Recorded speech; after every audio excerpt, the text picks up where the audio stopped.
Okay leaders, అందరికీ ముందుగా శుభోదయం అండి. ఈరోజు మన భాషలో ఈరోజు వచ్చిన 8G కావచ్చు, 6G కావచ్చు, దాంట్లో భాగంగా 9వ రిపోర్ట్ గురించి మనం డిస్కస్ చేసుకుందాం. బోన్ డిసీజ్ అండి. ఈ బోన్ డిసీజ్లో మనకు వచ్చిందే 4 రకాల రిపోర్ట్లు మనకు డిస్ప్లే అవుతాయి. ఈ 4 రకాల రిపోర్ట్లో మనం వచ్చిందే ఎముకల వ్యాధులు అండి.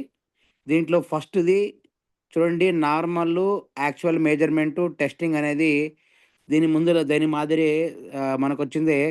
ఇంతకుముందు మన నార్మల్ రేంజ్ అని మనం అంకెలు రాస్తున్నాం, కానీ దీంట్లో ఫస్ట్ రిపోర్టు లంబార్డ్ ఫైబర్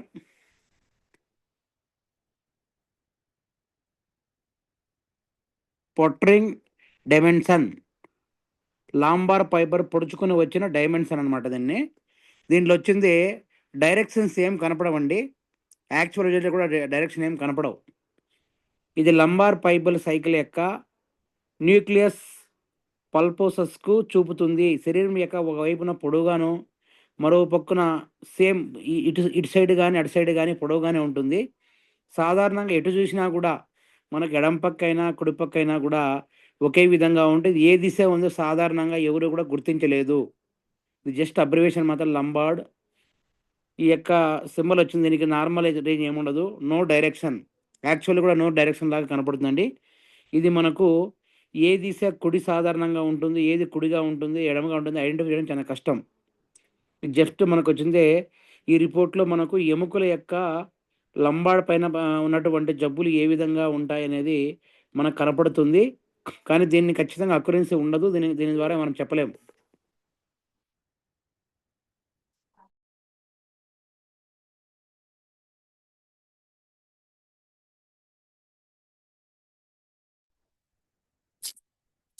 ఓకేనా సార్? వాయిస్ వినపడుతుంది ఇప్పుడు? Clear sir. Okay okay okay sir. Second report first దండి అది.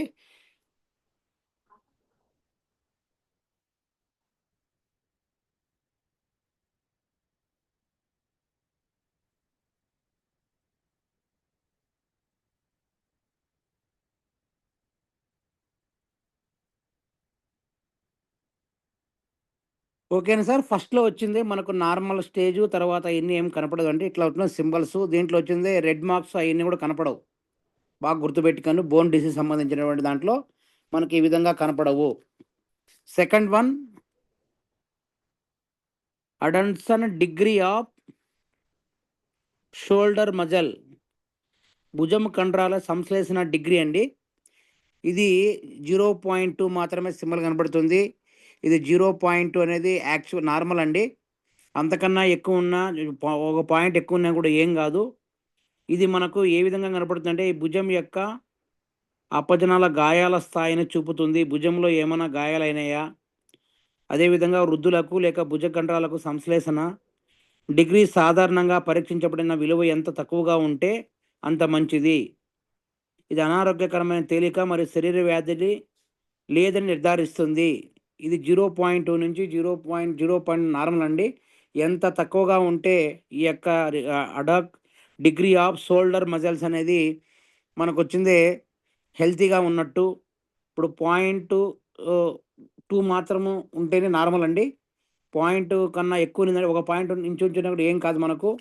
ఈ విధంగా మనము దీన్ని ఈ రిపోర్ట్ను బట్టి మనము మన యొక్క భుజాల యొక్క గాయాలు ఏమన్నా కూడా ఈ గాయాల యొక్క ఎముకల్లో ఏదన్నా చిన్న చిన్న డ్యామేజ్లు అంటే మనకు ఈ రిపోర్ట్ ద్వారా మనము గుర్తించవచ్చు.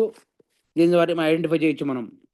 ఓకేనా? Third report, limbs circulation limit. ఇది ప్లస్లో ఉంటుందండి. దీనికి నార్మల్ అనేది ఉండదు. ప్లస్ అనేది ఒక సింగిల్ ప్లస్ మాత్రమే ఉంటుంది. అవయవాల ప్రసారణ పరిమితి.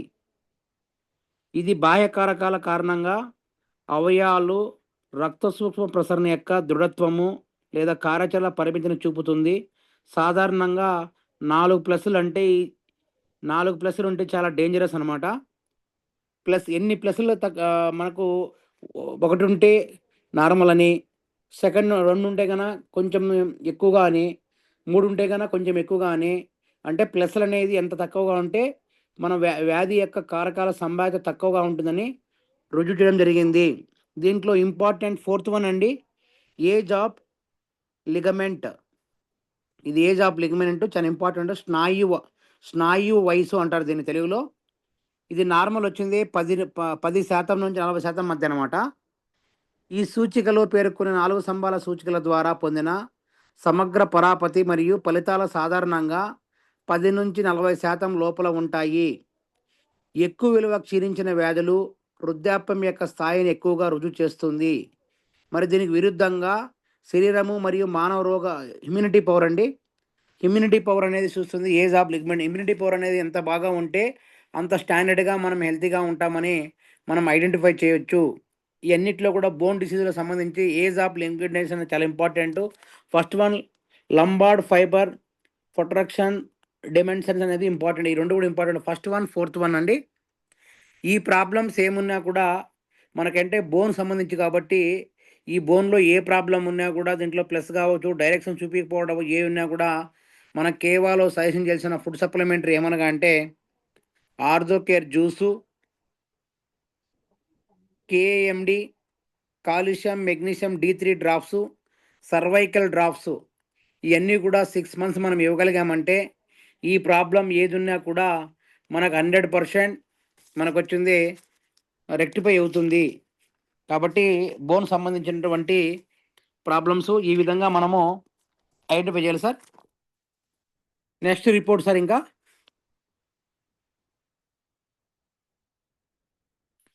బోన్ మినరల్ డెన్సిటీ 10వ రిపోర్ట్ అండి. ఇది మనం ఇప్పుడు వచ్చి లేటెస్ట్ 8Gలో కావచ్చు 6Gలో కావచ్చు చూపించినటువంటి రిపోర్ట్ వచ్చింది బోన్ మినరల్ డెన్సిటీ. దీంట్లో 5 రకాల రిపోర్ట్లు మనకు కనపడతాయి. దీంట్లో యాజ్ యూజువల్గా మొత్తం అంతా కూడా మనకు ఏదైతే కలర్ ఉందో green, yellow, blue, red colour ఇది యాజ్ యూజువల్గా ఉంటుందండి. కానీ 9వ రిపోర్ట్లో చూపిదు. దానికి గుర్తుపెట్టుకోండి ఒకసారి మీరందరూ కూడా. ఇప్పుడు మనము దీంట్లో ఫస్ట్ వన్ మనకు బోన్ మినరల్ డెన్సిటీ సంబంధించినటువంటి ఎముక ఖనిజ సాంద్రతలో 5 రకాల రిపోర్ట్లు ఉంటాయండి. దీంట్లో ఫస్ట్ రిపోర్టు ఆస్టియోక్లాస్ట్ కోఎఫిషియంట్ అంటే ఆస్టియోక్లాస్ట్ యొక్క గుణకం అండి. నార్మల్ వచ్చింది 86.73 నుంచి 180.97 మధ్య ఉంటే నార్మల్గా మనం ఐడెంటిఫై చేయొచ్చు. జస్ట్ అబ్రివేషన్ మాత్రమే.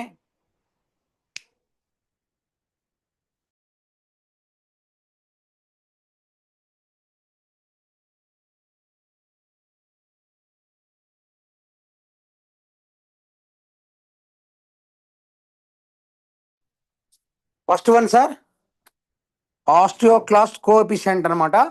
రాసుకున్నాను సార్. నార్మల్ స్టేజ్ 86.73 నుంచి 180.97 మధ్య ఉంటే నార్మల్గా మనము పసిగట్టవచ్చు. దీన్ని తెలుగులో ఆస్టియోక్లాస్ట్ గుణకము అంటారు. దీంట్లో అనాటమీ క్లాస్ ఏమనగా ఆస్టియోక్లాస్ అనేది 100 ml వ్యాసం కలిగిన బహుళ కేంద్రక జాయింట్ కణాలు కలిగి ఉంటుంది. 2 నుంచి 50 కేంద్రకాలు కలిగి ఉంటుంది. మరి ప్రధానంగా ఎముకల ఉపరితలంలో మరియు ఎముకల వాస్కులర్ యాక్సెస్ చుట్టూ పంపిణీ చేయబడి ఉంటుంది. ఈ యొక్క ఆస్టియోక్లాస్ట్లో లాక్టిక్ ఆమ్లము, సిట్రిక్ ఆమ్లము మరి ఇతర ఆ భాగాలు విడుదల చేస్తుంది.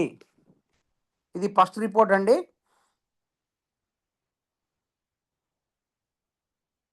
ఇప్పుడు మనకు చాలా ఇంపార్టెంట్, వెరీ వెరీ ఇంపార్టెంట్ టోటల్గా second report amount of calcium loss.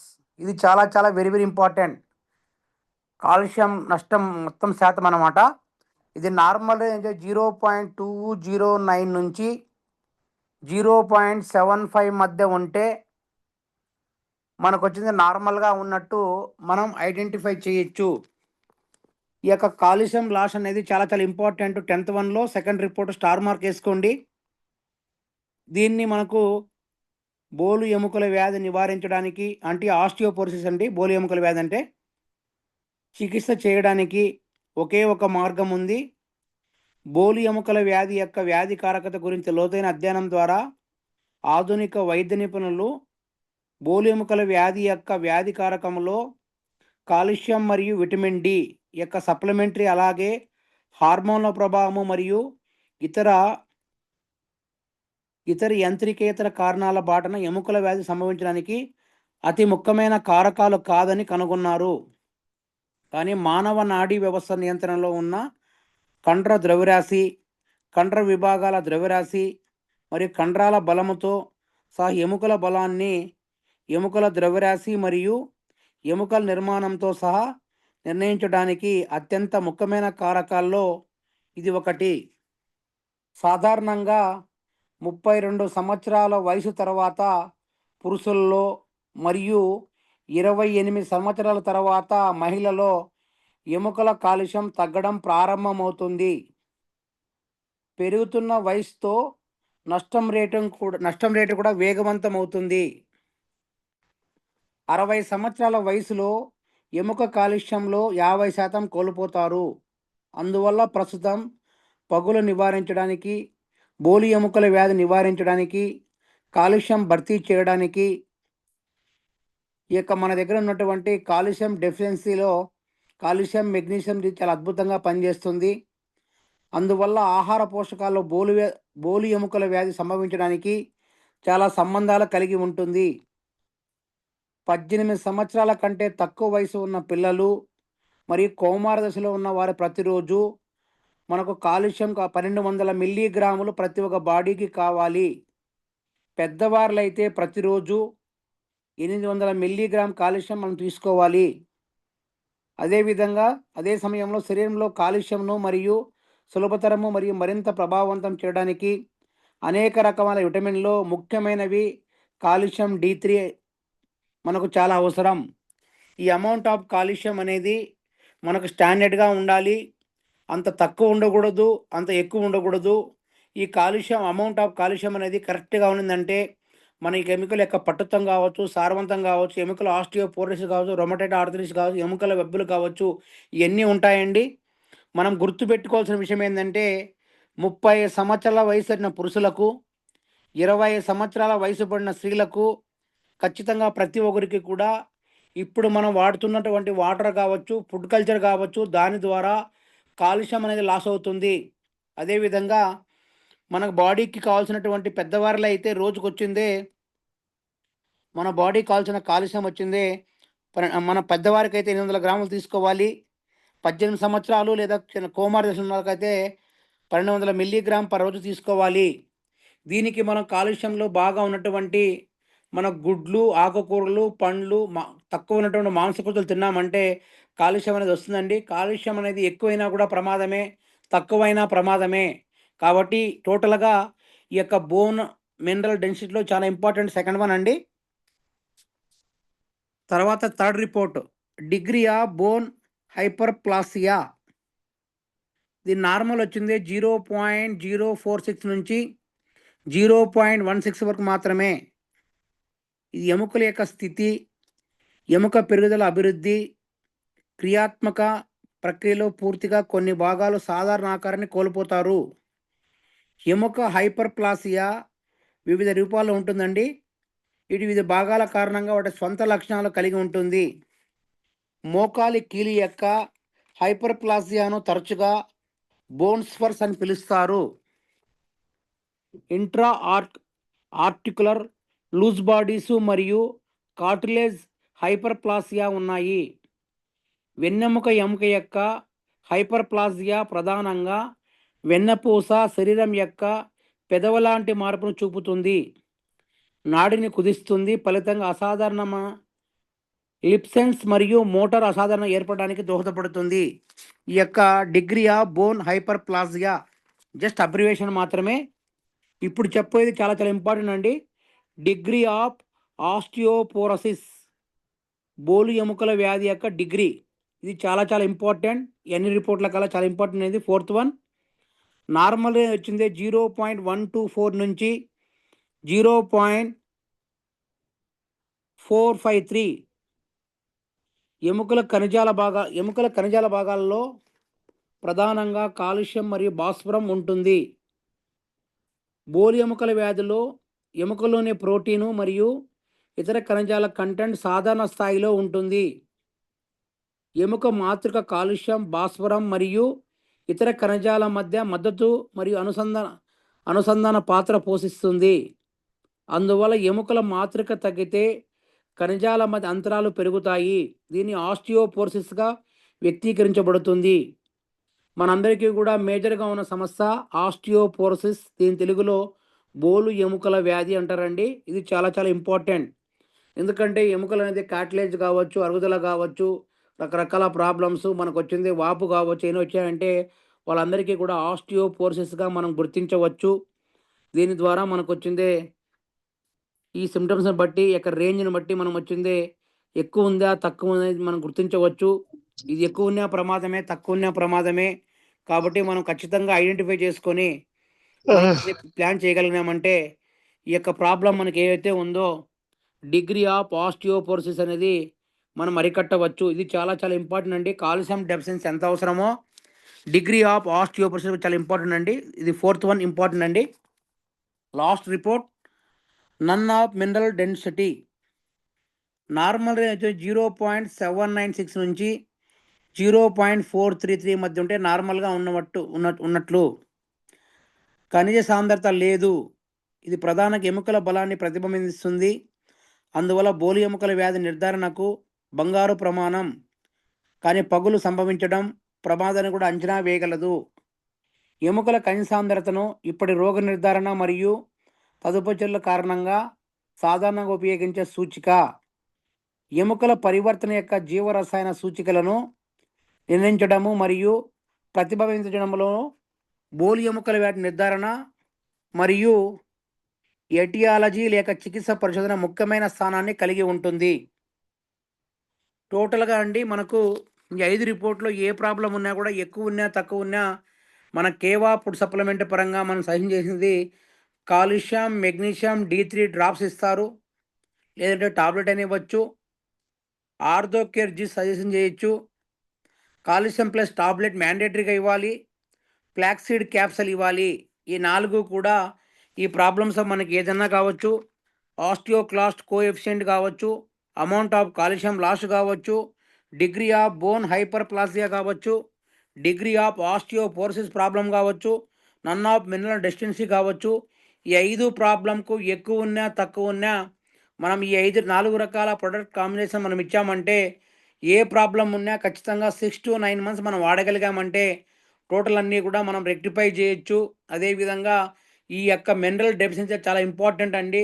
మనం తాగుతున్నటువంటి ఆర్ఓ వాటర్లో కావచ్చు, మనం తాగే వాటర్లో డ్రింకింగ్ వాటర్లో కావచ్చు, టోటల్గా మన బాడీలో మినరల్స్ అన్ని తీసినవి మాత్రమే మనం వాడుతున్నాం. దానివల్ల మన బాడీకి కావాల్సినటువంటి కాలుష్యం కావచ్చు, భాస్వరం కావచ్చు, ఇవన్నీ కూడా లభించకపోవడం వల్ల మనకు పెయిన్స్ అనేది వస్తున్నాయి, వాపు వస్తుంది, ఆస్టియోపోరోసిస్ వస్తుంది, పడిన వెంటనే ఫ్రాక్చర్ అవుతుంది. ఇవన్నీ కూడా మనం పసిగట్టుకొని ముందుగానే అడ్వాన్స్గా ప్రికాషన్గా మనం వాడుకొని calcium, magnesium D3, Orthocare juice, calcium plus tablet, flaxseed అండి. మీరు ఒక్క విషయం గుర్తుపెట్టుకోండి, మన దగ్గర వాడుతున్నటువంటి కాల్షియం ప్లస్ టాబ్లెట్ అనేది మనం వాడగలిగామంటే మన బాడీకి ఎంత కాల్షియం అవసరమవుతుందో అది మాత్రమే తీసుకొని మిగతాది వచ్చింది మనకు వచ్చింది మలిన రూపంతో బయటికి వెళ్ళిపోతుంది. మనకు కంటిన్యూగా వాడడం వల్ల మనకు బాడీకి ఎటువంటి ఇబ్బంది ఉండదండి. మన కళ్ళు మూసుకొని ఓపెన్గా చెప్పచ్చు. కానీ ఇతర కంపెనీలో కాలుష్యంలో ఎక్కువ తాడారంటే ప్రాబ్లమ్స్ వస్తాయి. కానీ మన కంపెనీ అలా కాదండి. కాబట్టి మనం కళ్ళు మూసుకొని కాల్షియం డెఫిషియన్సీ అనేది ప్రాబ్లం ఉన్న వాళ్ళకు ఈ ప్రాబ్లమ్స్ ఏది ఉన్నా కూడా కాల్షియం ప్లస్ టాబ్లెట్ చాలా అద్భుతంగా ఉన్నాయి మన దగ్గర. మార్నింగ్ ఒకటి, ఈవినింగ్ ఒకటి కంటిన్యూగా 6 మంత్స్ లేదంటే 9 మంత్స్ కంటిన్యూగా మనం వాడగలిగామంటే ప్రాబ్లమ్స్ అనేది ఏమి కాకుండా మనం అందరం కూడా గుర్తుపెట్టుకోవచ్చండి. ఇదండి. నెక్స్ట్ మనకు వచ్చింది 11th report rheumatoid bone disease. దీంట్లో మనకు వచ్చింది 5 రకాల రిపోర్ట్లు ఉంటాయండి మనకు. ఫస్ట్ రిపోర్ట్ చాలా చాలా important. Degree of cervical classification. Normal range వచ్చింది 421 నుంచి 490 మధ్య ఉంటే నార్మల్గా మనము గుర్తించవచ్చు. ఇది గర్భాశయ ఎముకల హైపర్ప్లాసియా నిక్షేపణ రేటు పరిమాణాన్ని చూపుతుంది. కాల్సిఫికేషన్ లేదు అంటే హైపర్ప్లాసియా అనేది తక్కువగా ఉంటుంది. ప్రాథమిక కాల్సిఫికేషన్ అంటే హైపర్ ప్లాసియా రేటులో 30% కంటే ఎక్కువగా చేరుకుంటుంది. మరియు కాల్సిఫికేషన్ అంటే హైపర్ ప్లాసియా రేటులో 70% కంటే ఎక్కువగా చేరుకుంటుందండి. డిగ్రీ ఆఫ్ సర్వైకల్ క్లాసిఫికేషన్ అనేది చాలా చాలా ఇంపార్టెంట్ మనకు. ఇది వచ్చింది మనకు అంత ఎక్కువగా ఉన్న డేంజర్ పసుపు కలర్ ఉంటే ఖచ్చితంగా కూడా మనము ట్రీట్మెంట్ తీసుకోవాలి. కాబట్టి మనందరం కూడా డిగ్రీ ఆఫ్ సర్వైకల్ క్లాసిఫికేషన్ అనేది ఈ రిపోర్ట్ ద్వారా మనము ఐడెంటిఫై చేయొచ్చు. Second is very very important, degree of Lombard classification. దీనికి నార్మల్ 4.326 నుంచి 7.531 అండి. దీని వచ్చింది కటి ఎముకల హైపర్ ప్లాసియా నిక్షేపణ రేటు పరిమాణాన్ని చూపుతుంది. అంటే క్లాసిఫికేషన్ లేదండి, హైపర్ ప్లాసియా ఉండదు దీంట్లో. సేమ్ దీనికి కూడా ప్రాథమిక కాల్సిఫికేషన్ యొక్క హైపర్ ప్లాసియా రేటు 30% కంటే ఎక్కువగా చేరుకుంటుంది. మరియు కాల్సిఫికేషన్ అంటే హైపర్ ప్లాసియా రేటు 70% కంటే ఎక్కువగా చేరుకుంటుంది. 30% నుంచి 70% మధ్య ఉండగలిగితే నార్మల్గా ఉన్నట్టు మనం అందరం కూడా ఐడెంటిఫై చేయొచ్చు. 30కి తక్కువ ఉండకూడదు, 70+ ఉండకూడదు. దీన్ని బట్టి మనం అందరం కూడా లంబార్డ్ క్లాసిఫికేషన్ ఏ విధంగా మనం అందరం కూడా గుర్తుపెట్టుకోవచ్చు. Second one is very very important అండి. Next third one, bone hyperplasia coefficient. Normal range అండి 2.954 నుంచి 5.543. ఎముకల హైపర్ ప్లాసియా గుణకం అంటారు తెలుగులో దీన్ని. ఇది ఎముకల స్థితి, ఎముకల పెరుగుదల, అభివృద్ధి మరియు క్రియాత్మక మరియు పూర్తి ప్రక్రియలో కొన్ని భాగాలు సాధారణ ఆకారాన్ని కోల్పోతాయి. ఎముకల హైపర్ ప్లాసియా వివిధ రూపాల్లో ఉంటుందండి. మోకాలు కీలి యొక్క హైపర్ ప్లాసియా తరచుగా బోన్స్పర్ అని పిలుస్తారు. ఇంట్రా ఆర్టికల్ లూజ్ బాడీస్ మరియు కార్టిలేజ్ హైపర్ ప్లాసియా ఉన్నాయి. వెన్నెముక మరియు హైపర్ ప్లాసియా ప్రధానంగా వెన్నెపూస శరీర భాగాల యొక్క పెదవి లాంటి మార్పును చూపుతుంది. నాడిని కుదిస్తుంది. ఫలితంగా అసాధారణ లింపు సెన్సింగ్ మరియు మోటార్ అసాధారణ ఏర్పడడానికి బోన్ ఆఫ్ హైపర్ ప్లాసియా క్లాసిఫికేషన్ అనేది దోహదపడుతుంది. ఇంకోటండి fourth one very very important, osteoporosis coefficient. బోలు ఎముకల వ్యాధి గుణకం అంటారు తెలుగులో దీన్ని. నార్మల్ రేంజ్ వచ్చింది 2.01 నుంచి 4.721. ఇది మొత్తం శరీరం యొక్క తగ్గింపు దృగ్విషయము. ఎముకల్లో ఖనిజాల భాగాలు ప్రధానంగా కాల్షియం, భాస్వరం కలిగి ఉంటుంది. వృద్ధాప్యంలో ఆస్టియోపోరోసిస్ వాస్తవిక దీర్ఘకాలిక కాల్షియం లోపం యొక్క పరిమాణం. సేమ్ దీని కూడా అంతేనండి. ఆస్టియోపోరోసిస్ 18 సంవత్సరాల కంటే తక్కువ వయసు ఉన్న వారికి కాల్షియం ప్రతిరోజు కూడా 1200 మిల్లీగ్రాములు తీసుకోవాలి. పెద్దవారైతే 800 గ్రాములు ప్రతిరోజు తీసుకోవాలి. అదే సమయంలో కాల్షియంను మరింత సులభంగా మరింత ప్రభావవంతంగా గ్రహించడానికి విటమిన్ డి అనేది చాలా అవసరం అండి. ఆస్టియోపోరోసిస్ ఇంతకుముందు మనము బోన్ డిసీజ్లో సేమ్ ఈ మార్పు ఏముండదు, అనాటమీ ఆ విధంగానే ఉంటుంది. మన బాడీకి ఇక కాల్షియం అనేది పెద్దవారికి ఎంత తీసుకోవాలి, చిన్నవారికి ఎంత తీసుకోవాలి మనం కానీ ఐడెంటిఫై చేసుకొని ప్లాన్ చేసుకున్నామంటే మనం ఈజీగా ఈ ప్రాబ్లం నుంచి, ఈ రొమటాయిడ్ ఆర్థరైటిస్ అనేది చాలా చాలా డేంజరస్ అండి. దీన్ని ఖచ్చితంగా హాస్పిటల్కి వెళ్ళినప్పుడు ఖచ్చితంగా ఆపరేషన్ అంటారు, జాయింట్ అంటారు, ఖచ్చితంగా ట్రీట్మెంట్ అంటారు, లేకపోతే బెడ్ రెస్ట్ అంటారు, రకరకాల ప్రాబ్లమ్స్తో ఉంటుంది. ఎందుకంటే రీసెంట్గా మనకు వచ్చింది, నేనే ఈ ప్రాబ్లం మా మిస్సెస్కు పే చేయడం జరిగిందండి రీసెంట్గా 2 years బ్యాక్. దీనికి సంబంధించిన మన మెడిసిన్, మన ఫుడ్ సప్లిమెంటరీ వాడి, అదేవిధంగా ఆసియాలోనే ఫేమస్ డాక్టర్ గురువారెడ్డి హైదరాబాద్లో ఉంటాడండి. ఈ యొక్క రుమటాయిడ్ ఆర్థరైటిస్ స్పెషలిస్ట్ అతని దగ్గర వెళ్ళినా కూడా ఇది నయం కాలేదు. కేవలం మన దగ్గర ఉన్నటువంటి సప్లిమెంటరీ వాడి ప్రికాషన్స్ వాడితే ఇప్పుడు వచ్చింది మా ఇంట్లో లైవ్లో వచ్చింది, మా మేడం గారికి హెల్తీగా ఉందండి ఈ రొమటాయిడ్ ప్రాబ్లం వచ్చిన వాళ్ళకు. కాబట్టి మనందరం కూడా మన దగ్గర ఉన్నటువంటి కేవా ఫుడ్ సప్లిమెంటరీ వాడగలిగామంటే పెద్ద పెద్ద స్పెషలిస్ట్ డాక్టర్లే నయం కానటువంటి ట్రీట్మెంట్ను మనమే ఇచ్చి మనం వచ్చింది ఈ యొక్క రొమటాయిడ్ ప్రాబ్లం చాలా చాలా డేంజరస్గా మనం అంతా గుర్తుంచుకొని, ఏ డాక్టర్ కూడా చేతులు ఇచ్చేస్తారు, ఖచ్చితంగా ఆపరేషన్ అంటారండి. ఈ విధంగా ప్లాన్ చేసుకొని మనం ఇవ్వగలిగామంటే 100% మన దగ్గర సక్సెస్ రేట్ 100% ఉంది. లాస్ట్ రిపోర్ట్ అండి, రొమటాయిజం కోఎఫిషియంట్. ఇక నార్మల్ స్టేజ్ 4.023 నుంచి 11.62 మధ్య ఉంటే, 6 to 7 మధ్య ఉంటే నార్మల్గా మనం గుర్తించవచ్చు.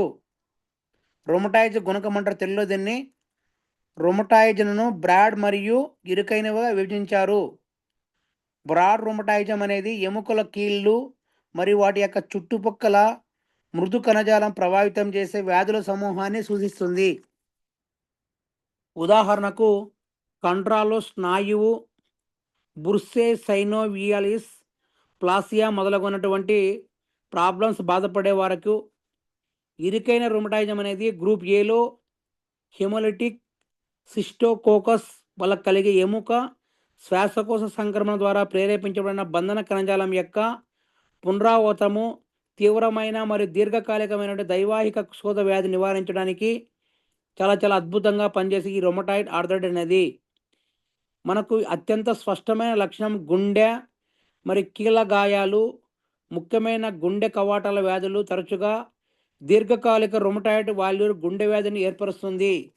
ఈ యొక్క రుమటాయిడ్ ఆర్థరైటిస్ అనేది ఎక్కువగా మనం అయిందంటే రకరకాల ప్రాబ్లమ్స్ పే చేయాల్సి వస్తుంది.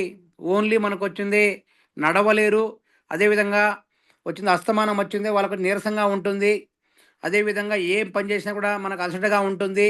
దీంతో పాటు ఈ యొక్క రుమటాయిడ్ ఆర్థరైటిస్ ఎవరైతే బాగా బాధపడుతుందో వాళ్ళందరికీ కూడా కంటిన్యూ అయిందంటే అల్లోపతి వాడారంటే హార్ట్ రిలేటెడ్ ప్రాబ్లమ్స్ రావచ్చు, కిడ్నీ ప్రాబ్లం కావచ్చు, రకరకాల ప్రాబ్లమ్స్ అన్నీ కూడా మనం ఫేస్ చేయొచ్చు.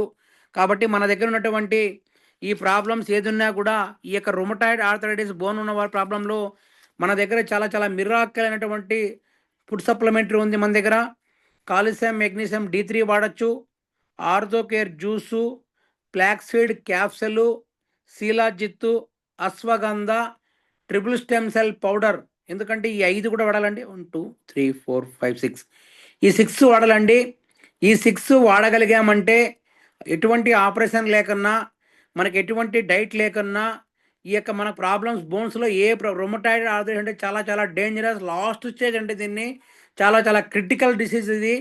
మనకు వచ్చింది ఇలాంటి ప్రాబ్లమ్స్ ఏవి ఉన్నా కూడా మనం కాల్షియం, మెగ్నీషియం D3 కావచ్చు, ఆర్థోకేర్ జ్యూస్ కావచ్చు, ఫ్లాక్సీడ్ క్యాప్సూల్ కావచ్చు, శీలాజిత్ లిక్విడ్ మన దగ్గర కొత్తగా వచ్చినప్పుడు అది వాడచ్చు, అశ్వగంధ వాడచ్చు, ట్రిపుల్ స్టెమ్ సెల్ పౌడర్ అనేది మనం వాడగలిగామంటే టోటల్గా ఈ ప్రాబ్లమ్స్ ఏదైనా కూడా మనం 100% ఇది మనము రెక్టిఫై చేయొచ్చండి.